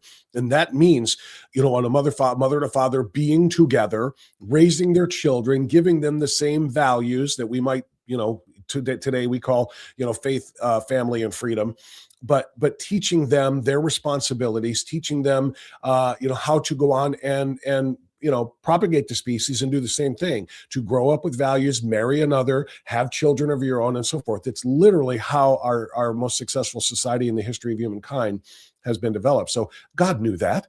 God knew exactly from the very beginning when he gave those commandments to Moses, that honor your mother and your father would keep us all together. And if we aren't together at that foundational level, everything comes crumbling down. And we're seeing that play out every single, well, I don't say every single day, but we're seeing it play out right now to this very moment in time in our culture. It's under attack. Honoring your mother and father is no longer the lesson that is being taught to kids, particularly in these government schools, who say, shh, we won't tell mom and dad about your new name. We won't tell mom and dad about your new pronouns. We won't tell mom and dad this or that. And you shouldn't tell them either, because they might harm you. They might try to drag you off to, an institution to try to get them to change your mind. All of these influences are out there to break up the honor your mother and father commandment because of what the agenda is. Spot on. And this principle of honoring those that have been around the block a time or two, of respecting the lessons of history, the time-tested truths that have been around for a while because they've been challenged millennium after millennium. They've been challenged years after years, decades after decades, thousands of years after thousands of years. These ideas, the 10 Commandments, have been around for a long time, folks. Okay, 3,000 years, 3,500 years, if I remember correctly, maybe more. I'd have to go back and check my date on the 10 Commandments, but it's at least 3,000 years, if not 4. Okay, these ideas have been around a while. Why are they still here? Why are they still here? It's because they've been tested and they work. So why discard the lessons of history because you come up with a new idea 5 minutes ago and you think it's better than all that? That's a little presumptuous, a little arrogant, don't you think? And I'm preaching to myself as much as I'm preaching to anybody younger than me or older than me, because this is a time-tested truth. This is reality. And this is, C.S. Lewis in the Screw Tape Letters, if I remember correctly. Now, for those who don't know, this is a fiction of Screw Tape. Uncle Screw Tape is a demon.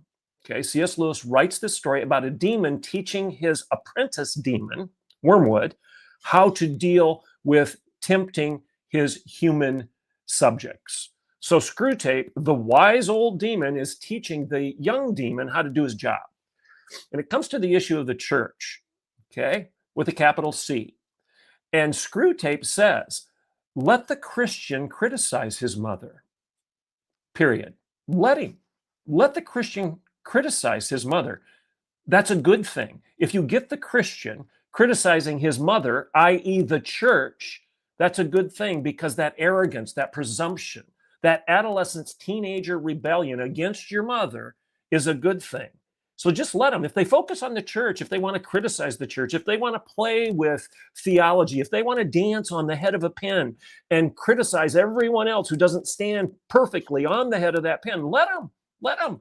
That's a good thing. That's what Satan is saying to his apprentice demon. Now, we might want to take that lesson to heart as we start criticizing our mother, our alma mater, if you will, our other mother, which ultimately is the church with a capital C, the body of Christ, which is given to us through Scripture. Let the Christian criticize Scripture. Let the Christian criticize the church. Let the Christian come up with a new idea. Let the youth criticize their mom and their dad.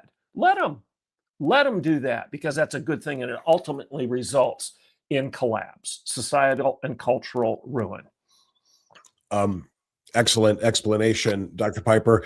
And the last thing on this, because I don't want to get to your column this week and talk about Barack Obama and his projection, which spot on that too. But, it's generationally, younger generations aren't always necessarily, in a nefarious way trying to dismiss the wisdom, the experience, the life lessons that the older generations have. It's just that they've been, particularly in more recent years, with the advent of the internet and influencers and social media, they've been more and more convinced that they're just better models of the old ones. Everything advances technologically. Cars are better and more powerful now than they used to be. So are computers, so are everything. And so if it's newer, it's better. They tend to not trust things that are older, including people. And I think, it's like athletes. There's a constant debate about, today's, superstar NBA player, how they would have played in the Jordan era, for example. And they say, oh my God, against all of those plumbers. That's how they describe the players from the 80s and the 90s. And quite frankly, it's how a lot of people in the 2000s, early 2000s talked about the players of the 60s and 70s. Well, they could Havlicek. What are you kidding me? Jerry Lucas, those guys couldn't have held a candle, these new guys. So there's a belief that if it's older, it's an older model and it's not quite as good as the newer model. Things are better. Athletes are bigger, faster, stronger, jumping higher and lifting more than they ever have before. Computers are so much faster and you're able to do so much more. When I was teaching in the early 90s, I had a big old container of floppy disks where I had great information and so forth next to my computer, and I had to put that thing in there for those who remember those things. And now it's like, what, you didn't have the cloud? It's better now than it was then, and therefore we are smarter now and we know more than you old folks from back then. Well, everything you just said has an element of truth to it. And as we've talked before, and this is an age-old axiom, it's been around for a while, and that is that every good lie has to have a good measure of truth to it, or you're not going to believe it. Okay, now why has that axiom endured the test of time? Because it's true. Every good lie has to have a good amount of truth, or you're not going to pay attention to me. So lies aren't 100% false. Lies often are greatly true, but they've got a sneaky element of falsehood, of deception included therein, so that over time you forget the true part of the argument and you lean 100% into the lie. And it's true that with age comes some degradation. As the body gets older, it degrades. As things, as biology, anything that's biological has a tendency to do what? Rot over time, degrade over time. But to suggest that there's a moral equivalency or a epistemological or ontological equivalency between biological degradation that comes with age and the degradation of truth, ideological degradation over time, this is a false equivalency. It's equating two different things and suggesting that just because something degrades when you bury it in the ground, it'll rot, that your ideas are the same. Okay, the idea of truth, you've got to go back to C.S. Lewis's argument that you can do no measuring of anything. You can't measure anything without a measuring rod outside of those things being measured. So if you suggest that the measuring rod it degrades over time, you can no longer do any measuring. If you're going to talk about justice, you've got to have some sort of judge with a capital J, or you're not going to ever have justice. All you're going to have is a bunch of collective little opinions, and power will always win. Now, if you're a newfangled philosopher out there who's 25 years old and wants to argue with me on that, prove it. Prove it. Prove it that that idea is wrong, that you can continue to have justice, social justice or any other kind of justice, without a measuring rod called a judge with a capital J to measure and evaluate and define what is just. You're not going to have justice if you kill the judge. Go back to Nietzsche and his madman argument. If you kill God, there's no standard for morality, for ethics, for values, for virtues any longer. It all flows relatively with power. And Nietzsche thought that was a good thing. He thought we needed to kill God so that we could all rise up and be the ultimate individual. Well, how is that working for you? How's that working for you? Because if the ultimate individual is all that matters, then the guy who's a Nazi and is waving the KKK flag has just as much moral right and ethical right to oppress those around him as you have to try to oppress him in the name of justice. It collapses. That's a brilliant closing point on that. Absolutely well done. I was peeking at the comments a little bit from our chatters online, and Big Jake says, my father was a quiet man, but he sounded like Dr. EP when he got wound up. Everyone thought like this back in the day. Well, good for your dad if he talked and thought like Dr. Piper, and Dr. Piper is wound up this morning, which is excellent. You were wound up when you were writing about Barack Obama too, Dylan. I don't know if you have that up or not, if you can put that up there, but Dr. Piper's latest column in the Washington Times that we are always encouraging people to subscribe to, just if for no other reason than to read Dr. Piper. Barack Obama and the art of projection. Tell us what's going on. By the way, I had to switch my screen here to get my article. Can you still hear me and see me? Yep, you're good. Okay, all right. As your listeners probably know, I write weekly for the Washington Times. My FYI, my column comes out every Sunday afternoon on the online edition of the Washington Times, hard copy on Monday. So I'm the Sunday columnist, one of the Sunday columnists for the Washington Times. It's a good newspaper. It's not expensive at all. It's a good source of conservative, trustworthy news. And the opinion section has a lot of solid thinkers that are conservative. Sometimes you'll disagree with them. I'm not saying you're going to agree with everything I say. I am not God. You can evaluate what I say, but do so with an objective standard, not your opinion. If you say my opinion is I disagree with you, I don't care. I don't care what your opinion is. Go find something that's true to measure my commentary. Well, this week, my commentary is on Barack Obama and his interview that he granted to Stephen Colbert. I think it was a week ago. It wasn't this last show. It was a week ago. And basically, Barack Obama said this, and I just find it, I roll my eyes. I think, my land, you've got the chutzpah, you've got the cojones to actually say this? This is what Obama said to Colbert. I'm worried about the Republican Party. I'd love a loyal opposition. I'd love a Republican Party that is conservative in some ways, that didn't agree with me on a whole bunch of stuff, but believed in the rule of law, judicial independence, and the empirical evidence of science. Are you serious? You're telling me, Barack Obama, and everybody who's applauding, Stephen Colbert and otherwise, that you actually believe this man when he says that he'd love to have a Republican Party that believed in the rule of law, judicial independence, and empirical evidence and science? Sigmund Freud coined a term called psychological projection. And basically, it's very simple. Psychological projection is the art of contributing your own negative qualities and thoughts and actions on others.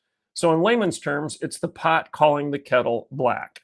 It's sitting in glass houses while throwing stones. You get it? It's pointing the finger outward and blaming everybody else for your own sins, for your own actions, while you basically know you're doing it. And I would argue Barack Obama is the poster child of that. He's actually implying that Democrats believe in the rule of law, believe in judicial independence, and believe in science. These are the people, isn't it, Barack Obama and his party, who are telling us that they don't know what a woman is, but yet they're going to lecture you and me about not believing in science? You don't even believe in basic biology. You don't even believe in basic physiology. You don't believe in DNA and genetics, and you're going to lecture me about science? And the same could be said about your views of climate change and global warming, wearing masks, COVID mitigation, and everything else. If you still believe that the left is the party of science, then you haven't been paying attention. They've been denying science left and right, and we've all been suffering for it as they use their arguments for science to control you. It's all about power. It's not about the principles of science. And judicial independence? Are you serious? How many times in the last 5 minutes have we heard the Democrats, from Hakeem Jeffries to Barack Obama to Kamala Harris, arguing for completely upending the Supreme Court of the United States and packing it with more justices who will do their political bidding? Okay, so you're going to tell me that you believe in judicial independence when you want to use the executive branch and the legislative branch to change the judicial branch to do your own will, because you don't like the conservative judgments that have been coming out of the Supreme Court recently, the conservative ideas that you just said, well, you welcome people that are more conservative on certain issues about, they disagree with you on some stuff conservatively. Barack Obama sits there. This is gaslighting 101. That's really what it is. It's projection. He's projecting his lack of interest in judicial independence on Republicans. He's projecting his lack of willingness to follow the science on Republicans. He's projecting himself onto his sins, his ideology, his bad actions, his bad behavior, the Democrat ideas, the broken ideas of the Democrats, the racism, etc. It goes on and on. They point the finger at you and say you don't believe in the rule of law, while they let BLM and Black Lives Matter burn down Kenosha, Wisconsin, or Washington, D.C. for that matter, or Columbus, Ohio, or Tulsa, Oklahoma, or Indianapolis, Indiana. And they believe in the rule of law, and you don't. People don't buy the lie. When somebody starts pointing the finger out the window rather than looking in the mirror, you might want to just ask yourself a question. Really, you seem to be protesting too much. When Shakespeare said, "Thou protesteth too much," maybe there was a reason. Oh, there's another old lie. I guess we need to discard it. Okay, boomer. That's what I was going to respond to you with, because everything you're saying is obviously very defensible, but they would dismiss so much of what you were saying right now because of ageism and because it just conflicts and collides with their worldview.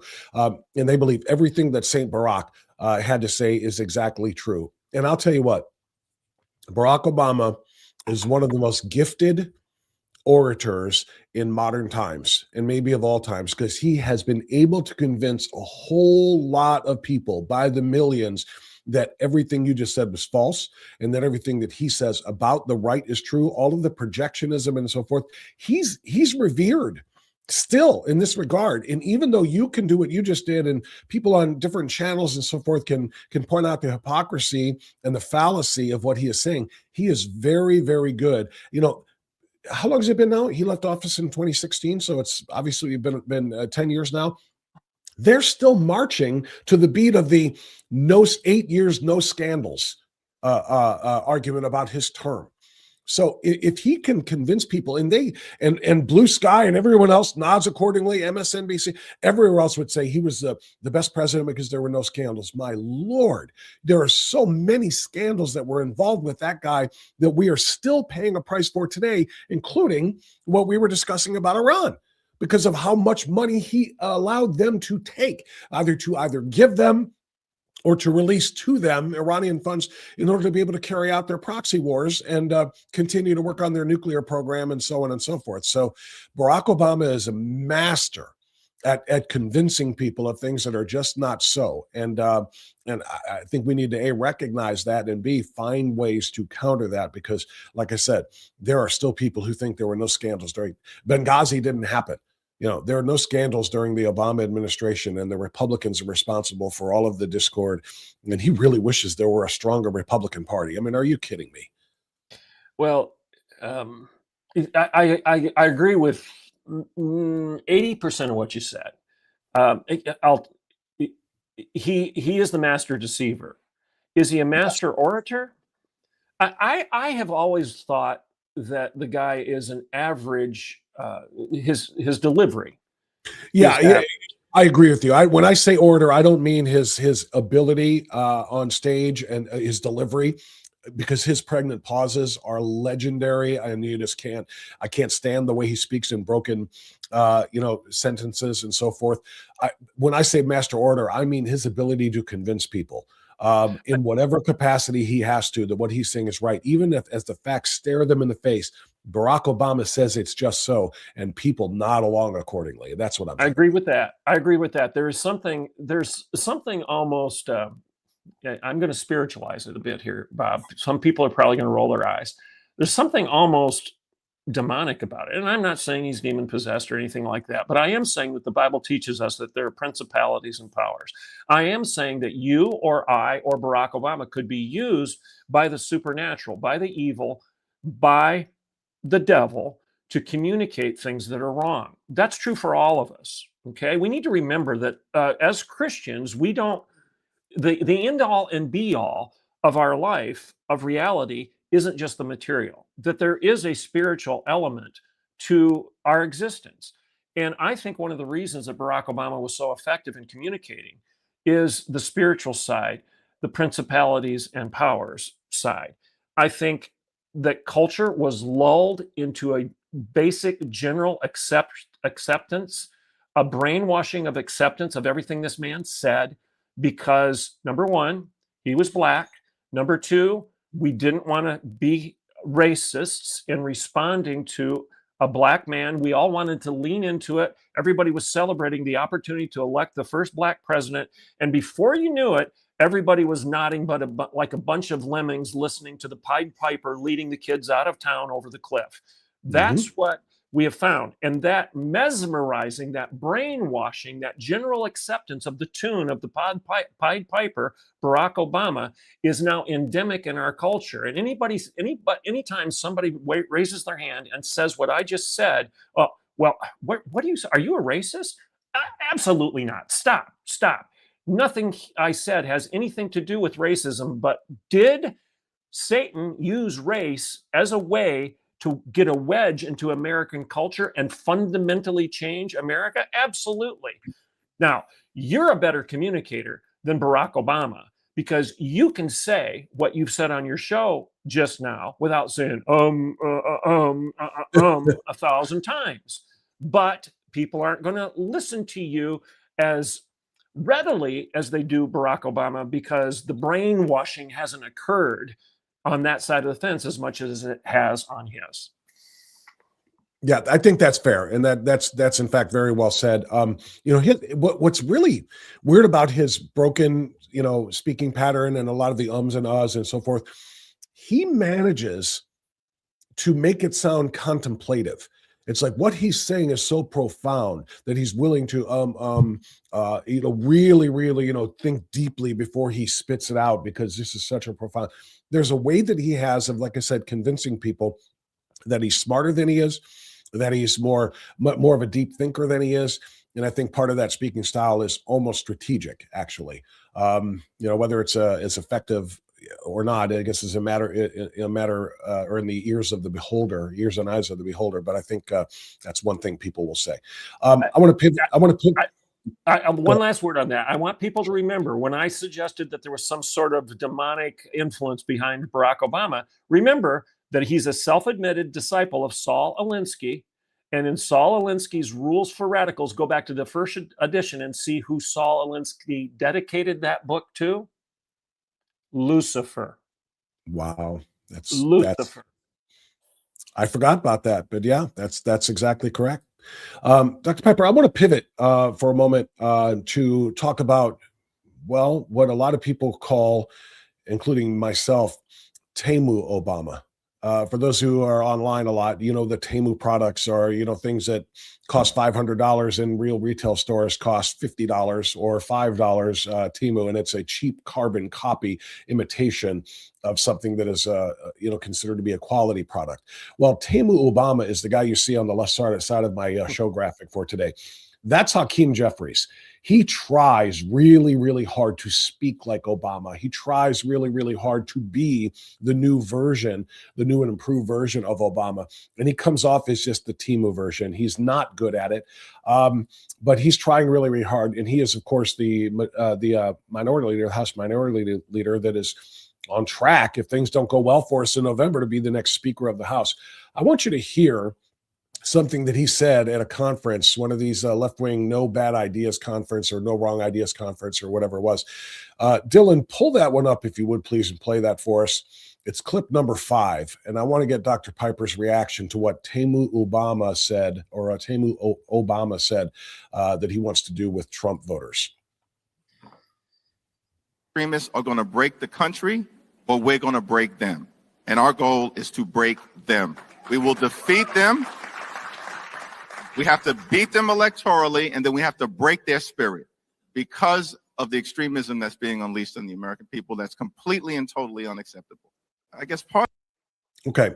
It got cut off at the beginning of there. Could you play the first part of that again? Because I want to hear the words, if I can, Dylan, just from the very top. I guess part of how we as House Democrats view this moment, either MAGA extremists are going to break the country, but we're going to break them. And our goal is to break. Okay. So, Dr. Piper, 2 things that I want you to consider there and speak to there. Number 1 is that phrase of MAGA extremists. This was the language that they adopted for their 2024 campaign. First for Joe Biden for the first half of the year, and then when they realized that it was a complete disaster, when they handed the baton to, or the scepter, to Kamala Harris. MAGA extremists. We heard it constantly. Every speech from a Democrat, every left wing on television, so forth. MAGA extremists. We're supposed to be afraid of MAGA extremists. Now here we are 6 months from the midterms, and they're back to that phrasing again. So I wanted to get your thoughts on how you think that's going to go this time around. And number 2, this is why, again, I call him Temu Obama, because you heard what he was saying. You talk about the ultimate projection. He said the American people should be afraid of the extremism. What is it about MAGA, about the Republican vision, the Republican agenda, that is extremist? Because there is a lot of extremism in American politics today, but it is all, not some, all coming from the left. Because surveys show that leftists believe that political violence is sometimes justified. Killing people like Charlie Kirk and Donald Trump to achieve an agenda is justified. They believe that men can have babies. I mean, I don't want to go through the whole litany of the ideological spectrum here of issues, but extremism does exist. Is this not the same projection you just talked about and you wrote about with Barack Obama, Hakeem Jeffries saying that it's the right that is somehow full of extremists? What's extremist about our positions? Absolutely. I guess it's extreme to believe in the nuclear family, that a man should marry a woman and that they should raise their own kids. I guess it's extreme to say that boys should stay out of girls' locker rooms, showers, bathrooms, and sports. I guess it's extreme to say that as a nation, we have borders, and by definition, we're obligated to define and defend those borders. I guess it's extreme to say that if you want to cross those borders, you ought to do so legally. And if you don't, you should be apprehended and confronted for breaking the law. I guess it's extreme to say you shouldn't burn down car dealerships and various different retail stores in Kenosha, Wisconsin and Washington, D.C., just because you didn't like the way the police did their job regarding one individual. I guess it's extreme to say you ought to fund the police and law enforcement if you want the laws to prevail in your country, in your neighborhood, and in your culture. We're the extremists. I guess it's extreme to say, you know, a nation that's been telling us for 45, 50 years that they want to exterminate us shouldn't have a nuclear weapon. We're the extremists for saying those things. It is psychological projection. It's classic. It's Alinsky. It's rules of radical. Accuse your opponent of the very things that you're doing and that you intend to do. This is the ultimate distraction. It's the magician's trick. It's look over there so that you can deceive. That's what they're doing. And if people think, and this, again, preaching to the kids today, if you don't understand that if you sit on your hands and don't vote at all because you're ticked off at gas prices, and you think the international intervention of a preemptive war with Iran was wrong, if you're ticked off at that, you're going to sit on your hands and not vote at all, and thereby give Hakeem Jeffries and the Democrats the authority to have power over your life. If you don't think the pendulum is going to swing back huge in the other direction to the point where you're going to have Washington, D.C. as the 51st state, and then Puerto Rico, and then Lord knows what, all packed with Democrats, if you don't think there's going to be redistricting of electoral maps across the nation, if you don't think the Electoral College is going to be changed, if you don't think that the Supreme Court is going to be packed, all for what? An extreme agenda of the Democrats so that they can crush you, they can demoralize you, they can defeat you, so that you'll never rise up for your individual rights and freedoms again. You've been drinking the Kool-Aid. You're not paying attention. Well, everything that you just said, the ultimate goal would be, let's go back to the subject of your article, Barack Obama, who came in 2008 saying he wanted to fundamentally transform this country, to literally, end it as it is, which is a constitutional republic, and turn it into something else. And that has been the agenda from the start. And you're spot on in the way you break that down. Dr. Pepper, I've got one more question for you, but before I give it to you, I do need to thank one of our sponsors and tell everybody that portions of today's show are brought to you by our friend, the politically incorrect mechanic himself, Charlie, at Charlie's Auto Repair in Lakewood. You see his address there on Madison Avenue, 13728. But more importantly, you got to call because the lot is always full. It's always full because he has a whole lot of people who need work done, and they know that when you find an honest mechanic, you cling to him and don't let him go because there are too many dishonest ones out there. The phone number, as you see, is 216-470-0170, and I want to show you something else as well. This was texted to my phone just a couple of days ago from the politically incorrect mechanic himself, who will make your car great again, and one of his happy customers. Looky here. It is the politically incorrect mechanic, Charlie, with Sally. Sally from Berea, one of our unfiltered insiders, one of our strongest supporters, took her car out to Charlie, and Charlie was kind enough to say, here we are. I absolutely love it. She gets it, and obviously she knows that Charlie is the answer when it comes to routine car maintenance. And if you've got repair needs, whether they be electronic, which he's a specialist at, or the nuts and bolts, if you need a new transmission, you need a massive engine overhaul, or just parts replacements, Charlie's going to take care of you. 10% off all auto services. If you're a veteran, if you are an active military, or if you are a first responder or a concealed carry license holder at Charlie's Auto Repair. So thank you to Charlie for being a foundational sponsor and supporter of Strictly Speaking Unfiltered, and fantastic shot there with Sally as well. So thank you both for that. Okay, Dr. Piper, we don't have a ton of time here, but one of my other topics that I didn't get into today that I was going to talk about before you came on, but I got really wrapped up with the Trump losing the young MAGA voters. I wanted to ask you about this bill and some of the trans indoctrination that's going on. And I'll just pop this on the screen. This was my show promo graphic for today. And I had 4 big topics. I got into most of them, but I didn't get into this story about the Ohio representatives trying to defend kids from trans indoctrination. Tomorrow, I intend to talk with one of the sponsors of that bill, if not both of them actually, but it's a bill that essentially bans lewd performances in places where minors might be. In other words, if anybody's doing their drag shows, or anybody is dressing in unusual ways, and it does specify, gender non-conforming ways. If there are men running around in bras, they might not be showing anything indecent, but it in and of itself is indecent. And if they do it in a park, not specifically at a kids event, but if they do it at a place where kids might be, it's going to be banned. Now, I don't know if this is going to get through the Ohio House or not, but I wanted your thoughts on it, Dr. Piper, because you are, my go-to guy on these types of things.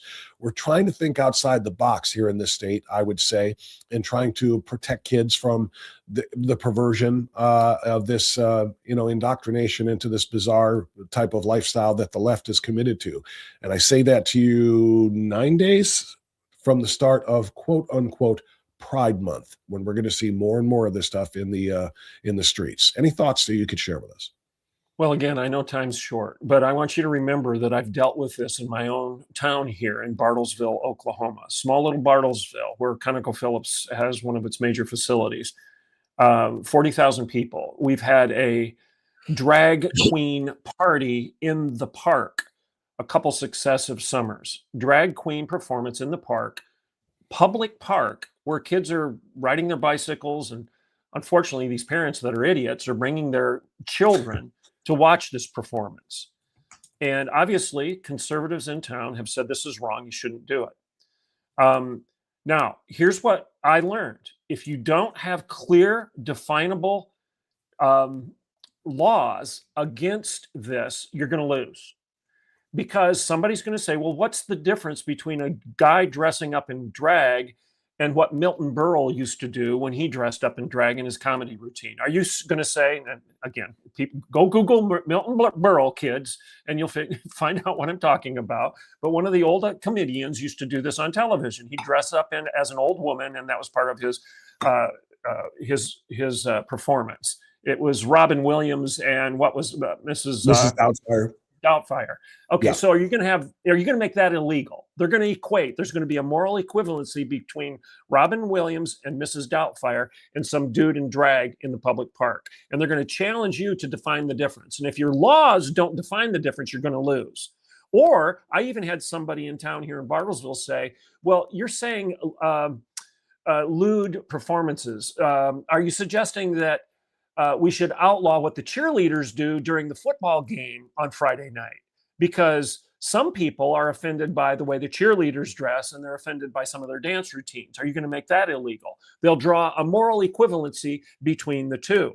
And if you don't have laws that clearly define the drag performance as being different, legally different than those other things, you're going to lose. So I would hope that you're dealing with this in Ohio, and you need to consult with the Alliance Defending Freedom to make sure that your laws have a chance of standing up as they work their way through the courts, because they're going to. Yeah, that's very well said, and you did that. Wow, in record time too. Here's the bill. I just got it. I have it up on the screen. It actually passed the House already. 249 passed the House in March, but it now faces the Senate, and there's going to be a lot of pushback there from Democrats. House Bill 249 is about protecting kids and restoring common sense safeguards to protect their innocence, said Representative Angie King. Parents across Ohio want to know their children are safe and not exposed to adult performances or imagery. This bill closes loopholes in our laws, and I think that's the part here, because you're right. They're always looking for some sort of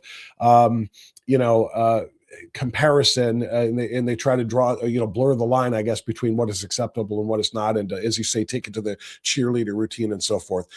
So there are a lot of loopholes and a lot of things that can be exploited, and this bill, potential law, would go a long way toward that. I thought you might have thoughts on it, because it is something you're dealing with in Oklahoma, and quite frankly, we're dealing with all across the country.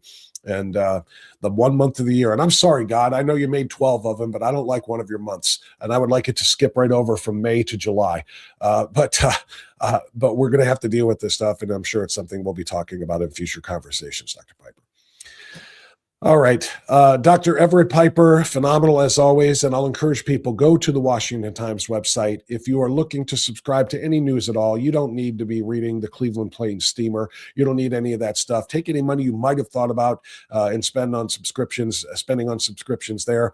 Put it into a good paper where you can read Dr. Piper's work and those of his colleagues at the Washington Times. And then, Dr. Piper, as always, we appreciate you here, and we'll talk to you again next week. All right. Blessings, Bob. Take care. Thank you, Dr. Piper. All right, there you go. That's Dr. Everett Piper, and that is going to pretty much do it for us. It's already 9:03, but I asked Dylan to flag some comments for me as the show went on, and he did do that a little bit. I don't know about all of them, but let's just glance at a few before we're done. You can start the music there if you would, Dylan. Lois Irene says, I can hear the weirdos saying you are trying to legislate morality. Yeah. Kinda.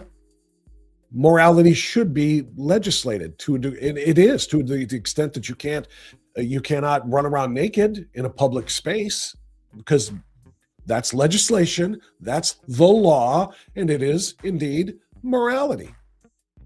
It's simple. And so if we're going to do that, then there is room for more on that on that legislative side. So thank you for that. It's a fair point. Let's see, what else do we have here? Going backwards a little bit. The shadow suffers from the hate one has for their enemy, and that's how they view the U.S. They want us thinking that way. It's pathetically weak and drama, as the kids would say. The lunatics eat it up. Dr. EP, you are right. Obama's positions are demonic inspired. Satan is sitting on his shoulder, whispering in his ear. Let's see, what else did you flag here for me, Dylan? Big Jake again. Oh, I already said that one, where he compared his father's mannerisms to Dr. Piper's there, which is good for you then. You were raised well, I would say. Casey John, what happened to the statement that federal gas tax will be suspended? Why hasn't DeSwine suspended his high state gas tax to help us? That's a great question, because Mike No Spine has no spine. The federal side of things, I'm hoping they will take some steps there too to suspend that federal gas tax for at least a period of time. The mechanic says, how the hell is the threat of a nuclear weapon insufficient reason? That's a fair question. That's exactly what we were talking about, and why President Trump would be willing to go through all of this economic pain right now because of that. We are all Charlie now, says another Charlie, and he is spot on, Charlie G. Thank you. Jimbo, would the youth be for an instant one-bomb solution? That poll may be scary. I'm not sure I followed where that one was coming from. Young people, said Sherry, today are used to instant everything. So yes, they really do see it as dragging on, as they have no remembrance of earlier conflicts. So I did read that one before as well. I don't want to be too redundant here, so we'll call it a day there. Where's Sally? Sally in the room today? Because I wanted everybody to make sure that they saw that. I was kind of expecting some comments there. It is the PIM, the politically incorrect mechanic, with one of his new customers, Sally and Maria, which is just all kind of awesome. Thank you for sharing that, both of you patriots. So yeah, that'll do it for today. Thank you to Dr. Piper for as always, his wonderful commentary and brilliant analysis. Thanks to you, except no thanks to you in the freaking chat who voted yes on you can be sick and not have a sick day. If I'm able to go to work and function and I'm not sick and down for the count, then don't call me sick just because I got a little bit of a nasal or because I've got a little bit of a little bit of a cough, just an occasional little tickle. I'm not sick, and I'm standing on my argument and my claim that I have not been sick for 6 years since COVID pneumonia in November of 2020. I have not been sick since then because of the antibodies that increased my immune system, and everybody else who is of pure blood who got COVID and didn't take that shot, you have it as well. And then as well as that vitamin regimen. I'm just telling you once again, vitamin C ascorbate, vitamin D3, quercetin, and zinc. That combo every day will keep you right. It'll keep you from being sick for 6 years. Like I still stand. I'm sticking with it. Thanks, everybody. Be well, be safe, and stay free. Bye-bye.